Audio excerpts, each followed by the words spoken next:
Good morning, or I'm sorry, good afternoon, rising eighth graders. My name is Mr. Clapper.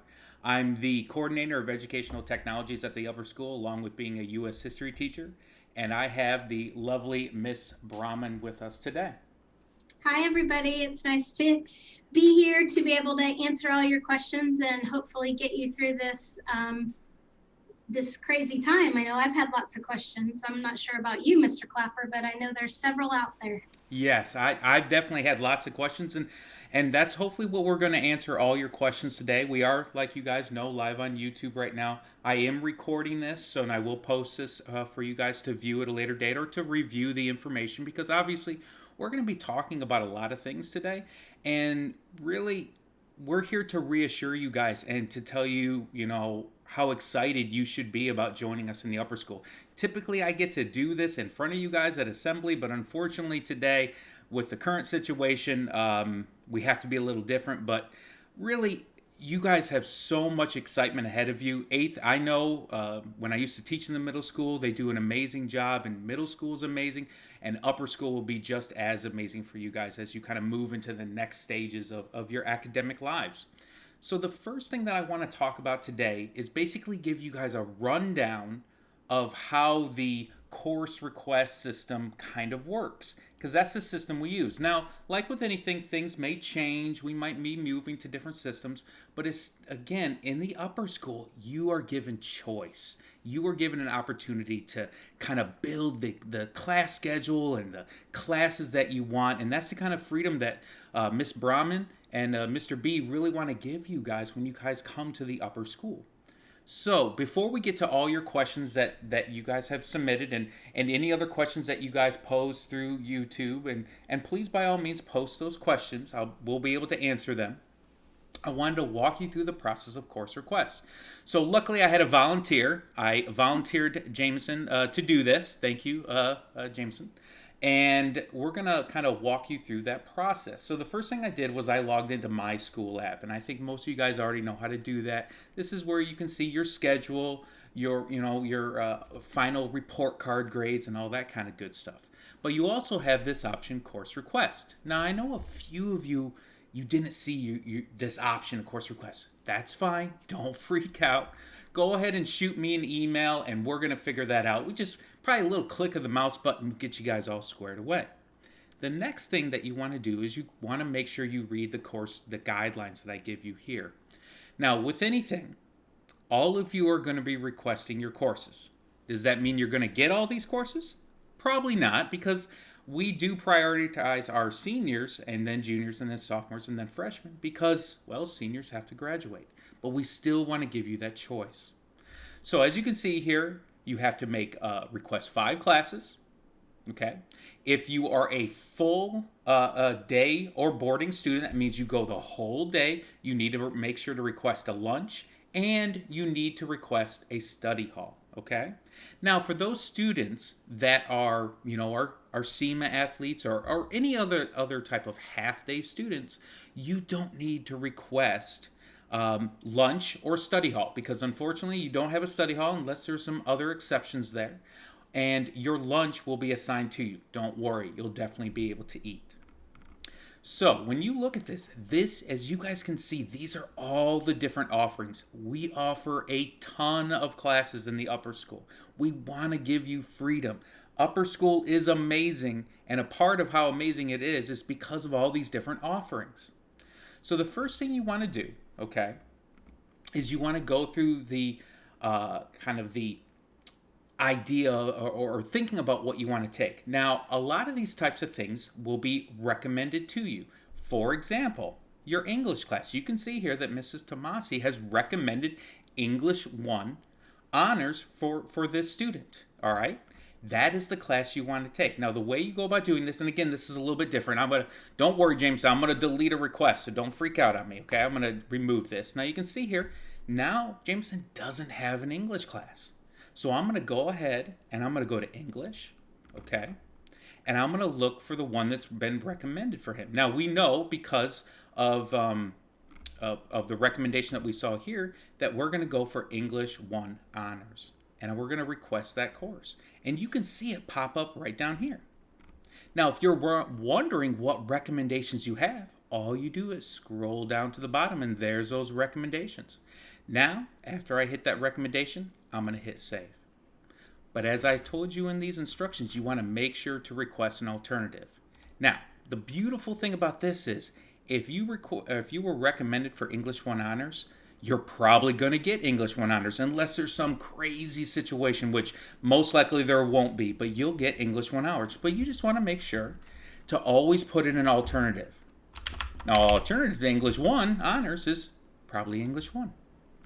And that's all you have to do, making sure you hit save. That's the entire process. Now, please understand that this does not mean that you're going to have English honors at 8th period. This is just the priority, okay? That's it. And to be completely honest, it really won't affect you guys in the slightest which order you do this in. Algebra 2 will not be your first period. Biology honors will not be the second period, and so on and so forth. You can put these in any order. And as you can see there, you can delete and come back and change. And that's the whole process. You want to make sure, again, if you're a full student, that you request your lunch and request the study hall. Again, these numbers do not indicate what period you'll have it in. The magic button will do that, and I'll take care of that. But what it will do is to make sure that you get that class. Now, I know you guys have a lot of questions, and Mrs. Brahman is ready to answer all those questions. And please, like I said, make sure to pose those questions in on the chat, and we'll be able to answer them. So, Miss Brahman, what courses does a freshman need to take? The freshmen need to make sure that they select an English, math, science, social studies, and for those of you that are 5-period-a-day students, you're going to want to go ahead and select your world language class, whatever that class might be.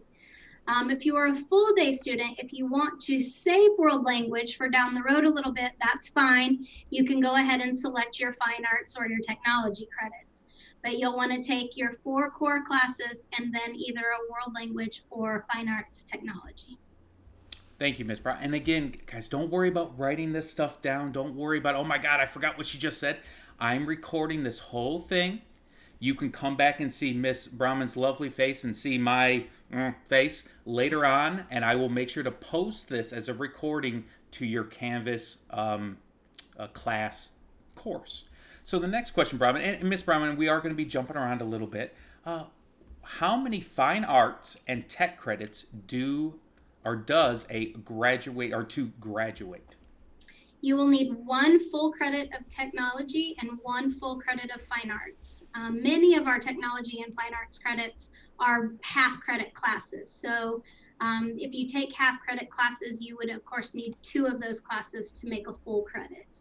The other thing, Mr. Clapper, that I'd like to add is I don't want anyone to worry or panic. Mm-hmm. You know, at the end of Mr. Clapper hitting the magic button, we get printouts of everybody's course schedules. And sure do. I spend almost my entire summer going through all of those course schedules to make sure that you all have selected the courses that you need.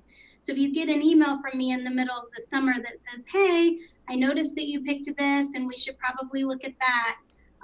You know, don't worry. Just know that there's lots of eyes on me, so you can't mess it up. And that's a great point, Ms. Brahman, because you guys got to realize we're giving you freedom, but we're also there to help guide you through the process. We want you guys to realize that this is actually a learning process. When you guys go to college someday, you're going to do this exact thing. The crazy thing in college is you won't have a Ms. Brahman, but you'll already know exactly how to conduct yourselves and make good choices with these classes because of the guidance Ms. Brahman and the rest of the administrative team have been able to provide you. Next one. With the 1 semester courses, Ms. Brahman, do I get to choose my second semester class if that class is only 1 semester? That is correct. If you choose a class that is only a 1 semester course, let's say you decide to take environmental science, for example, the next semester you will be able to choose another course during that same period to take over that period in that class for a second semester. Wonderful. Another great question here. Does if I have taken as an eighth grader, Miss Brahman, any high school level courses, or while I was in middle school, do any of those classes transfer to my high school credits? All of those classes go on your transcript. So colleges and universities will see that you took those classes in the middle school. However, they do not transfer into being part of the credits that you need for graduation. So if you need 3 math credits, for example, and you took Algebra 1 in 8th grade, then you're going to take you're going to take geometry, Algebra 2, and either pre-cal or AAT when you get to the high school to make your 3 credits. Wonderful. We actually just had a question come in from the YouTube Live, and again, I encourage you guys to do this. So, my son is in SEMA, and he would like to know, other than math, science, social studies, English, how many years and what electives does he have to take in order to graduate at the high school level? So the first thing that he's going to want to do is get his world languages in. And the reason that we do that is because all of our athletes, we keep really close eyes making sure that they're reaching graduation requirements and NCAA eligibility requirements.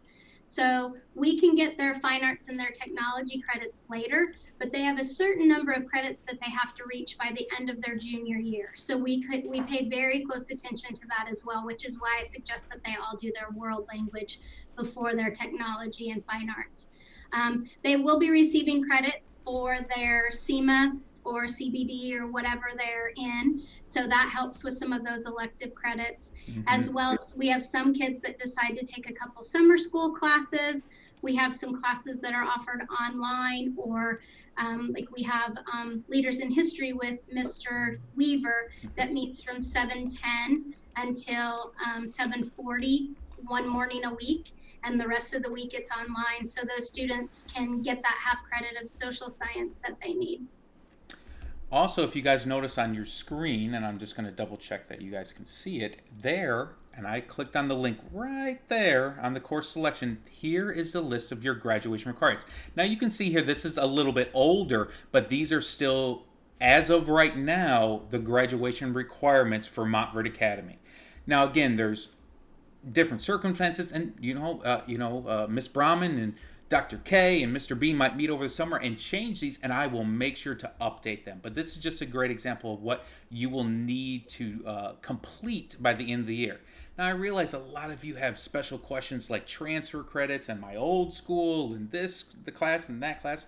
Don't worry.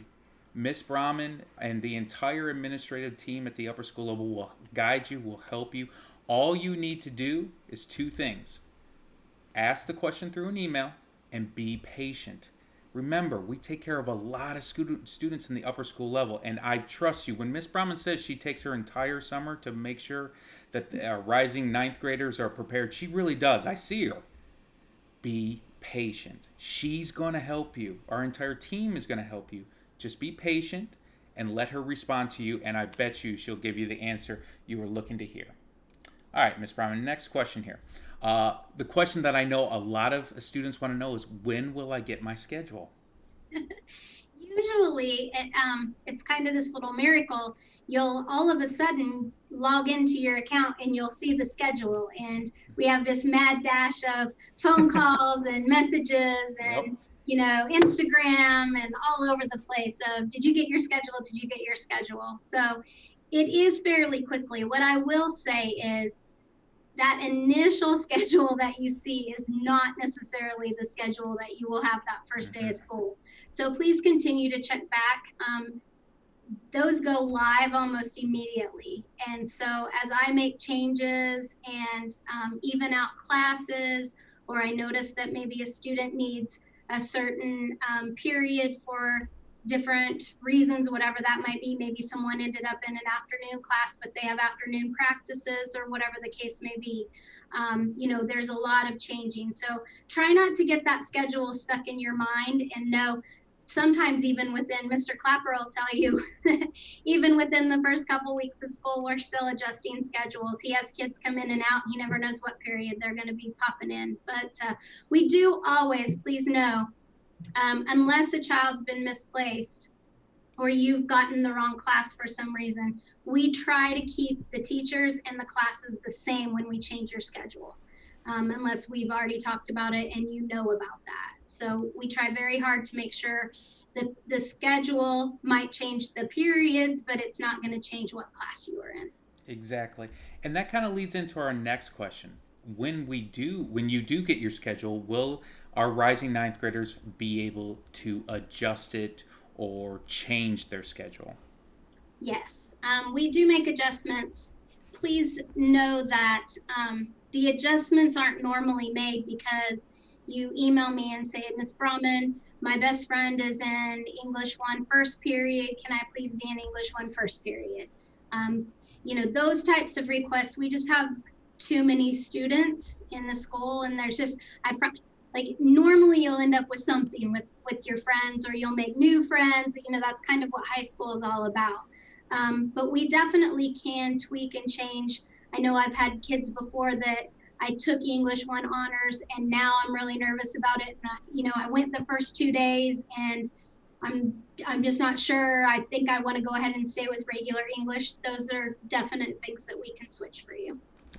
And kind of feeding off of that, when you go through the course selection process, can you change your mind? And we've already kind of talked about that. Yeah, if you guys have until tomorrow to do this, and I know a lot of you already have, so don't freak out. But please realize that, yeah, you can go back and change it as much as you want. Just hit this little remove button, select the class you want, but always make sure to hit that save button. I know you guys maybe can't see it. It's behind me in the picture, but right down here there's a save button. Make sure to hit that save button, and you can hit that as many times as you want. Okay. Next question I can go ahead and answer. Does a half-day student or a half-day program student need to select a lunch? Nope, you sure don't. You will be placed in your appropriate lunch, because obviously with training, lunches vary significantly. We've already talked about the language credits requirements, and then the big question that I know a lot of you want to know about, AP classes. Mrs. Brahman, can freshmen take AP classes?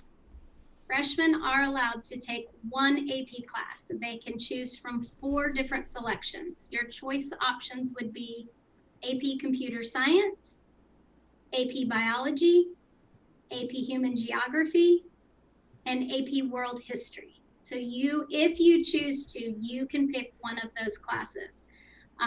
I tell students all the time to be very careful with that. And Mr. Clapper, you can probably elaborate as an AP teacher. Basically, what you're telling me when you select an AP class is, Miss Brahman, I'm ready to go to college. Yep. So be prepared. We have those 3 different selections. We have college preparatory classes, which are your regular Algebra 1, English 1. Those are our college preparatory classes. We then have honors classes, which are kind of a step that, to me, they just go faster. The expectations are a little bit higher. They go a little bit at a faster pace. The homework's maybe a little bit more intense than what the regular college prep classes are.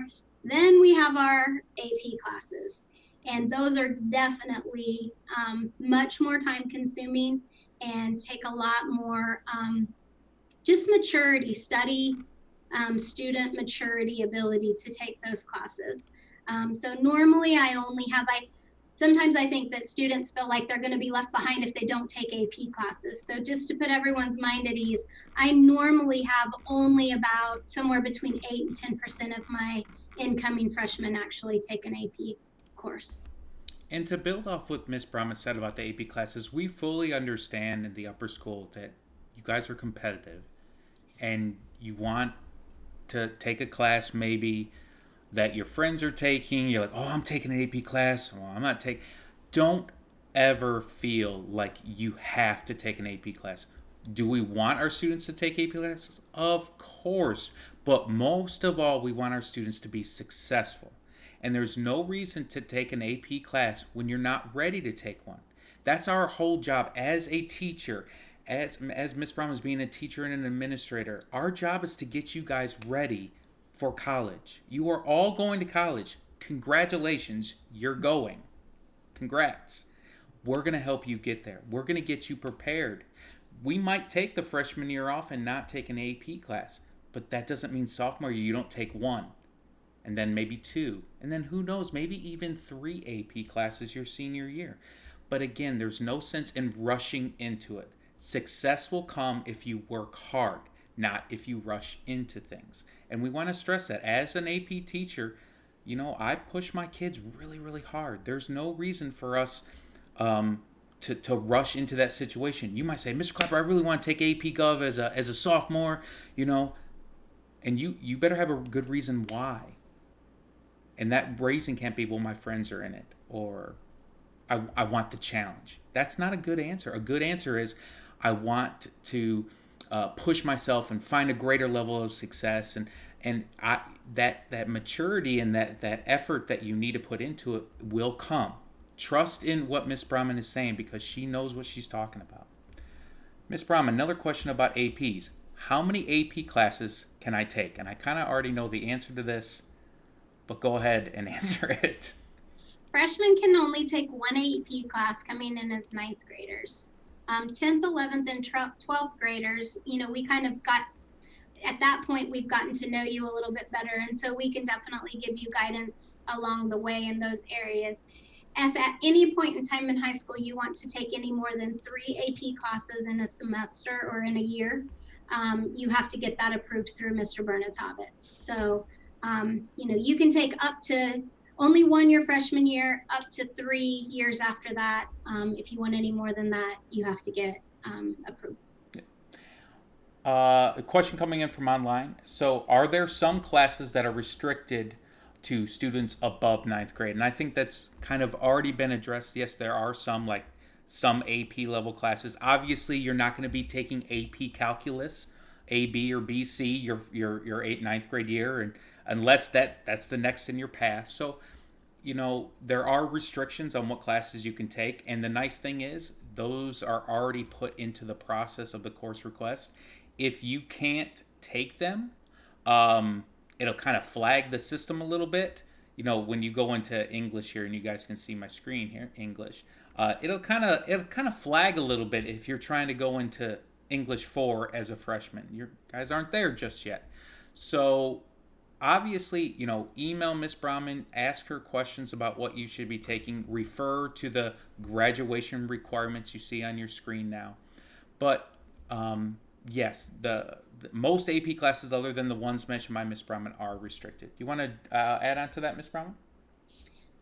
There are also some prerequisite type courses that are required, and those are within your system as well. So if you have any questions, or you come across a class that you're really interested in, don't hesitate to reach out and let me know. I know some of our sophomores get confused because right now we have AP psychology limited to only 11th and 12th graders. So, if a sophomore ends up signing up for that class, an incoming sophomore signs up for that class, I'll be reaching out to them, letting them know that they're going to have to select something else. But the system really kind of helps you do that in the beginning. Of course. Ms. Brahman, could you go into a little bit more about Distinguished Scholars? So Distinguished Scholars is a program that we have, and there are some requirements that you have to meet. You would not have to take an AP class your freshman year to do that. There are a certain number of APs that you have to have by the end of it, but it's not per year. So you can I know that that's lots of information on the website about that. You can apply for Distinguished Scholars at any point in time. So I know some of you already applied this year. I believe applications were due towards, I want to say middle April sometime, maybe towards the beginning of April, maybe April 8th or so in there. And they went through that whole process. We wait and let those students know who have made it during our awards assembly that's coming up next week. Mm-hmm. So we're already in the process of moving forward with next year. But if you are interested in that program, don't hesitate to apply next year. Or maybe you even want to go, I don't know, let me just see how my classes line up. And holy cow, I'm a junior and I've already done most of this stuff. Like, that's not going to be a problem at all. I'll go ahead and, apply now. So there's no certain time that you have to get into it. Kind of going on to the next, please let me guys know if you have any other questions kind of regarding this. Actually, a question just came in. Are there any a limit to the amount of honors classes a person can take? You know, freshmen moving into the upper grades. There is not necessarily a limit on honors classes. There are certain classes that don't have honors sections. For example, Spanish 1 and Spanish 2 are not, there's not a regular section and an honors section. There's just the one section. So it limits itself in some ways. But if you wanted to take all honors classes coming in as a freshman, you could do that. No problem there. All right, I just got another question coming specifically about U.S. history. Typically, unless in special exceptions, and there might be an exception for anything, typically sophomores and juniors take U.S. history. I really appreciate you trying to rush into my U.S. history class, and maybe even my U.S. history honors class, which, depending on numbers, may or may not be offered yet. Again, that's a Miss Brahman, Mr. B. They look at things. They're not, unfortunately, going to let me only have a class of only a couple students. You know, if we have enough students for the honors level class, we'll see if we can offer it or not. That's, again, not set in stone, but we'll see what happens. But for U.S. history as a rising ninth grader, as a freshman, typically we don't do that. We have you go into world history and then move into or world history honors, or we have you move into and then eventually into U.S. history or AP U.S. history or honors U.S. history if that is available. Another question coming in: do we need to graduate with a sport, like a after-school activity? Ms. Brahman, I want to let you answer that because there are some requirements when it comes to activities. So if there is a requirement, you will see on our graduation requirements that everyone needs 2 credits.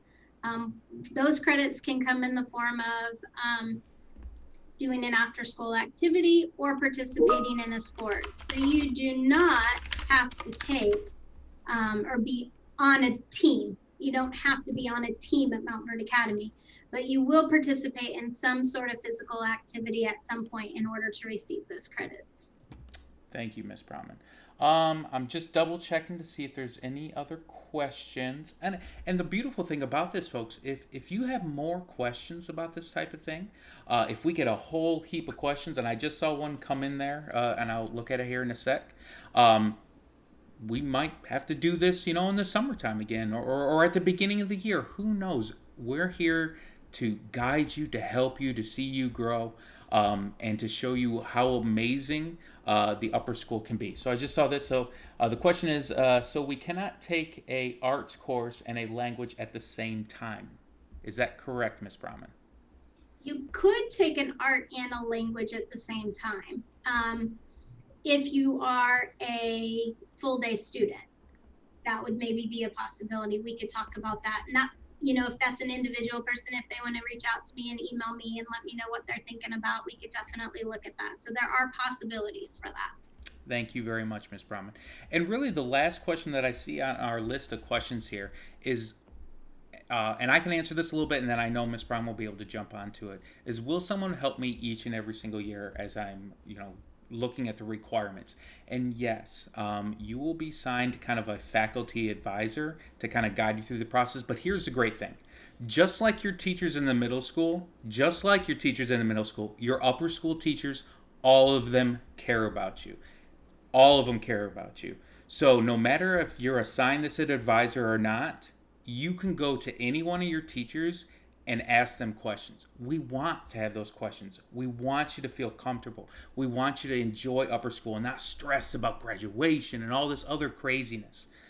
I have students come to me all the time with questions that I've never had in my class before, and I welcome that. Every single teacher in the upper school is here to help our students. Every single teacher is waiting to help students. And if they don't know the answer, I promise you they're going to look for reach out to somebody for that answer. Want to jump off that, Ms. Brahman?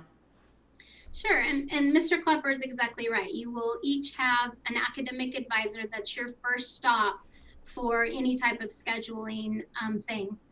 And like I said earlier, we have a lot of eyes on this. So once all of the initial stuff is done, then you have a second layer of the counselors and administrators taking a look at what you've done.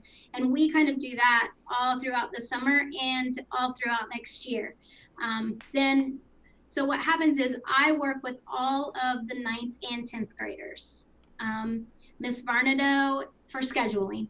Miss Varnado and Mr. Robinson work with all of the 11th graders. They separate them based off of alphabet. And Mr. Bernatovitz does all of the 12th graders. So right now, at this point in time, I'm kind of taking my sophomores that I've had for the last 2 years, and I'm handing them off because they're going to be juniors next year to Mr. Robinson and Miss Varnado. And then I'm picking you all up as I'm handing them off. And we stay in really close contact constantly and copy lots of emails so that everybody's on the same page as the kids move forward. And we know that they're all meeting the requirements that they need to. Couple more questions coming through. It says, would there be tryouts for sports? I can't obviously answer for each individual sport, but what I can tell you to do is that all you would need to do is email our athletic department or email the coach directly. You know, for example, you know, guys, most people know I'm a golfer. If you wanted to play on the golf team and you want to try out, you email Mr. or Coach Barnhill. If you wanted to play on the lacrosse team, you email Mr. Spalding, you know, and find out when the tryouts are at. And if they have tryouts, because I could be wrong, but I'm not sure if every single team has tryouts. But definitely reach out to the coaches. Again, be a part of the upper school is all about communication. We encourage our students to communicate. We love getting emails from parents, but what we really love is when students advocate for themselves. If you have a question about a tryout, let's have our students email the coach and not your moms and dads. Not to say that we don't want that. We want that parent communication. But what we want to do is to get you guys ready for the next level. And that's all about becoming a student advocate. And you're that student.